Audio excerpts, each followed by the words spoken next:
የንግሥት አማካሪ እነዚህ ሰዎች ምግብና ከቀመሰው 7 ቀናቶችን አስቆጥሯል።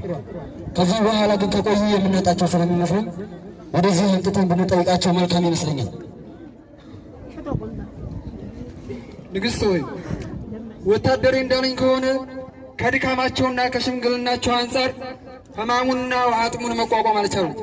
ስለዚህ አሁን ወደፊት አቅርበን ጥያቄን ብትጠይቂያቸው ሁሉንም ነገር የሚነግሩሽ ይመስለኛል። ንግሥት ሆይ